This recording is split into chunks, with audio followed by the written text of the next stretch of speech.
सुपरास में आज शुक्रवार 16 अक्टूबर को नामांकन के बाद पत्रकारों ने प्रेस से बातचीत करते कांग्रेस से प्रत्याशी व पूर्व मंत्री कृपानाथ पाठक ने कहा कि बिहार सरकार हर स्तर पर विफल रही है, इसलिए उसे अब जनादेश का सवाल ही नहीं है। कोरोना कालखंड के दौरान श्री पाठक ने बताया कि बिहार सूबे में सरकार प्रशासन की गलत कुप्रबंधन के कारण काफी फजीहत परेशानी का सामना करना पड़ा। उन्होंने जनता मालिक से परिवर्तन के लिए महागठबंधन को समर्थन देने का आह्वान किया। वहीं बिहार से सक्रिय पुष्पम प्रिया चौधरी की पार्टी प्यूरल्स के उम्मीदवार ने बिहार 99 इंडिया न्यूज से एक विशेष बातचीत में बताया कि उनकी पार्टी विशेष रूप से शिक्षा पर फोकस करते हुए सरकार पर शिक्षा को बर्बाद करने का आरोप लगाते हुए घेरने की बात कही। उन्होंने कहा कि यदि नीतीश के खिलाफ गैर नीतीश समर्थित दलों की सरकार बनी तो हमारी पार्टी शिक्षा को सुधार कर बिहार में नए आयाम स्थापित कराएगी। देखिए, सरकार ने इसमें अमानवीय व्यवहार किया। लोगों को पहले तो बुलाना नहीं चाहता था सरकार, बाद में जब बुलाया तो लगता है कि उसकी कोई भी देखभाल, ट्रेन जाना कहीं चली गई, कहीं पानी के बगैर लोग बिलख के मर गया, कोई खाने के बगैर मर गया, बच्चे उसके साथ थे वो रह गए, किसी को कोई देखभाल करने वाला कोई माने ट्रेन में नहीं था। बावजूद इसके जब उससे भयक्रांत हुआ तो ऑन रोड चलने लगा, बच्चे को लेकर के गर्भवती महिला वगैरह सब जा रही थी, वो अपने कई लोगों ने अपनी जान गंवा दी।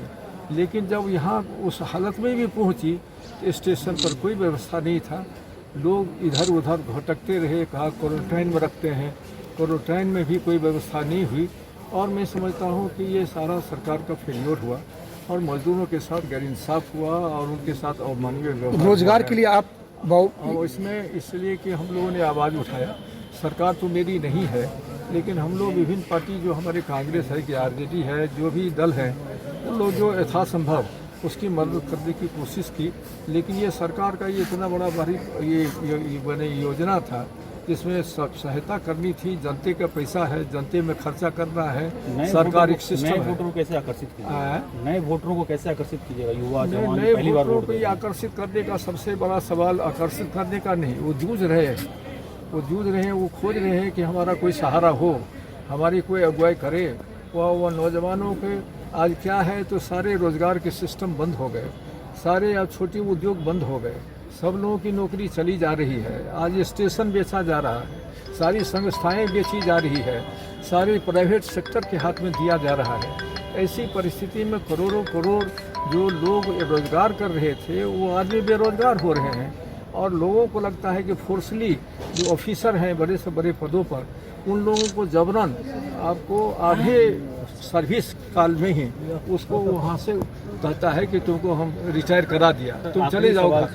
इस बार चुनाव लड़ रहे हैं, आपका मुद्दा क्या होगा? मुद्दा हमारा तो इसमें मुख्य मुद्दा ये है कि रोजगार की पैदा करना। सरकार जो सशक्त और मजबूत हमारी बनेगी तेजस्वी के नेतृत्व में, तो हम लोग चाहेंगे कि ये सरकार रोजगार के अवसर पैदा करे, गाँव में पैदा करे, केंद्र सरकार से मिल करके यहाँ पर उद्योग धंधा खोलने 10 लाख रोजगार के सृजन करने की बात तेजस्वी यादव ने कही है। विपक्ष कहता है कि पहले 15 साल रही, कितने लोगों को रोजगार देने का? 15 साल की बात अभी की बात से मिला के नहीं देखा जा सकता, और पहले की बात नीतीश की बाद की बातों को भी नहीं देखा जा सकता। कभी नीतीश कुमार को बड़ी जश मिल रहा था, आज नीतीश कुमार को लगता है कि सब चीज़ में फेल हो गया, कोई चीज़ नहीं है, यहाँ उसका अकवाल ख़त्म हो गया। लाइफ एंड जो लोगों के जो जीवन की रक्षा करना प्रथम दायित्व है सरकार का, वो भी करने में विफल साबित हो रही है। इसीलिए सरकार का जो अकबाल है वह भी समाप्त हो गया। प्रारंभिक में जो बातें हुई हो जस मिल रहा था, अभी तो लगता है कि सारी जगहों पर आप पूछिएगा तो शायद लगता है कि मन से सरकार के समर्थन में कोई आदमी बात करने वाला नहीं होगा। अच्छा, इसीलिए यहाँ दो गठबंधन है। एक गठबंधन है जो एनडीए है जो सत्ता में है, एक गठबंधन है जो विरोध पक्ष में खड़ा है, और यहाँ हम लोगों के गठबंधन का तेजस्वी यादव नेता है। मुझे लगता है कि उनके नेतृत्व में सरकार आने वाली गठित होगी और हम लोग सशक्त एक सरकार इस प्रदेश को दे पाएंगे। उसमें एक मेंबर यदि हम जीत जाएंगे हम उनकी मदद करेंगे। यदि आप यदि आप जीतते हैं तो फुलपरास हमेशा से ही बाढ़ से प्रभावित रहा है। सड़कों का यहाँ पर जो अभी भी घोर अभाव है, बिजली की स्थिति ठीक नहीं है, तो उस दिशा में आपका हमारा ये प्रथम काम होगा। एक मिनट हैं जनता के आशीर्वाद से, एक सेकंड, जनता के आशीर्वाद से यदि हम बनते हैं एमएलए, तो एमएलए का मतलब सरकार नहीं होती है। हम एक वकील होंगे और हम सशक्त वकालत करेंगे, हम अपनी जनता के दुख दर्द को निपटने के लिए।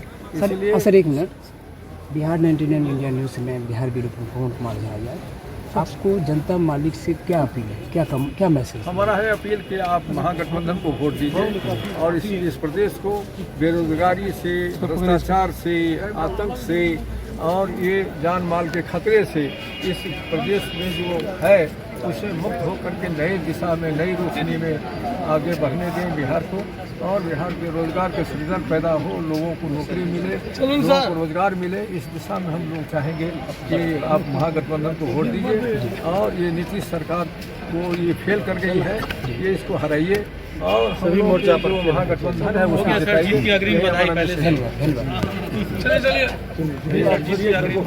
पब्लिक इंतजार कर रही है। जनता मालिक ठीक है ना? बिहार से ब्यूरो प्रमुख पवन कुमार झा आजाद की खास रिपोर्ट।